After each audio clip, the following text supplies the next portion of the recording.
Good morning guys! May bago akong tip. Ito ay isang 1 week ko na po itong kinuha pero fresh na fresh pa rin siya. Ayan ha. Tip ko sa inyo ha, ilagay nyo ito sa plastic.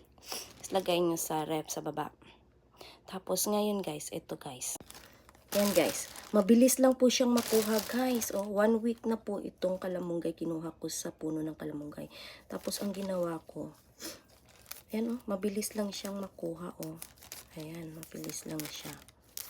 Ayan. Ito hindi ka na kailangan. Tingnan mo mabilis lang siya.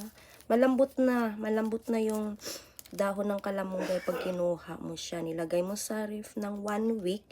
Nilagay mo sa plastic, ng malinis na plastic. Ayan Kanina pa ako nakakuha. Ito yung resulta niya Ayan. Mabilis. Ang bilis lang. Try nyo guys.